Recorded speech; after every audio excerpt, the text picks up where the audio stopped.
নমস্কাৰ প্ৰিয় দৰ্শক, আমাৰ এই মানৱ জীৱনটো নানা ধৰণৰ সুখ দুখৰ মাজেৰে অতিবাহিত হয়। এই মনুষ্য জীৱনত সুখ দুখ কষ্ট নিশ্চিত।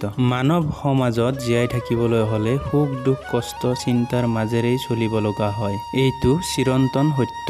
কিন্তু ইয়াৰ বাহিৰেও আমি কিছুমান অযথা চিন্তা, কিছুমান অপ্ৰয়োজনীয় মনোবাঞ্ছা, অযথা আশা আকাংক্ষা কৰি আমি জীৱনটো অতি বেছি দুখময় কৰি তোলো।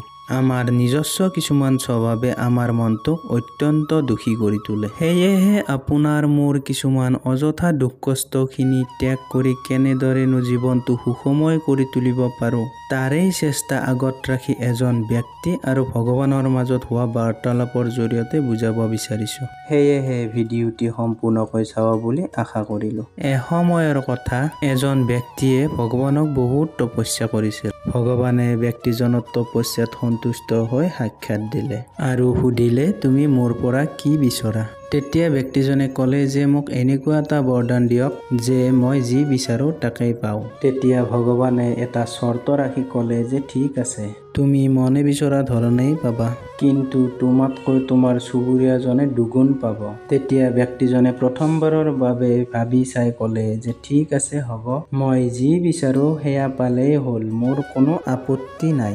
এনেকৈয়ে কিছুদিন পাৰ হোৱাত ব্যক্তিজনৰ এখন গাড়ীৰ প্ৰয়োজন হ'ল আৰু ভগৱানক ক'লে যে হে ভগৱান, মোক এখন গাড়ীৰ প্ৰয়োজন হৈছে। তেতিয়া ভগৱানে ক'লে যে হ'ব ঠিক আছে, তোমাৰ মনোবাঞ্ছা পূৰ্ণ হ'ব।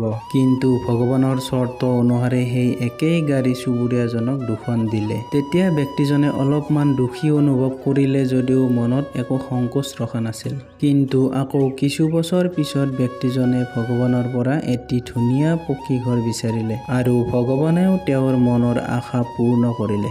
যদিও ভগৱানৰ চৰ্ত অনুসাৰে কাষৰ চুবুৰীয়াজনে তাতোকৈ ধুনীয়া দুটা ঘৰ পালে। এইবাৰ কিন্তু ব্যক্তিজনে মনতে সংকোচ কৰিলে, কিয়নো এতিয়া তেওঁৰ নিজৰ ঘৰটোৰ প্ৰতি লক্ষ্য কৰা নাই। এতিয়া তেওঁৰ চুবুৰীয়াজনৰ ঘৰটোৰ প্ৰতিহে লক্ষ্য, যে তেওঁৰ সন্মুখত চুবুৰীয়াজনৰ ইমান ডাঙৰ ধুনীয়া ঘৰ কিয় হ'ল, এইটোক লৈয়ে তেওঁ অসন্তুষ্ট। আকৌ কিছুদিন পিছত হঠাৎ ব্যক্তিজনৰ এটা দুৰ্ঘটনাত হাত এখন আহত হ'ল আৰু ইয়াৰ বিপৰীতে চুবুৰীয়াজনৰ দুয়োখন হাতে আঘাতপ্ৰাপ্ত হ'ল। এইবাৰ কিন্তু ব্যক্তিজনে ভগৱানক ধন্যবাদ দিলে আৰু মনত সন্তুষ্টি পালে, কিয়নো নিজৰ এখন হাত আঘাতৰ বিপৰীতে চুবুৰীয়াজনৰ দুখন হাতে আঘাতপ্ৰাপ্ত হৈছে। ইয়াক লৈয়ে ব্যক্তিজনে মনতে পৰম সন্তুষ্টি লাভ কৰে। অৰ্থাৎ এইটোৰ অৰ্থ এয়াই হ'ল যে ভাল হ'লে, উন্নতি হ'লে কেৱল নিজৰ হওক আৰু বেয়া হয় যদি সকলোৰে হওক।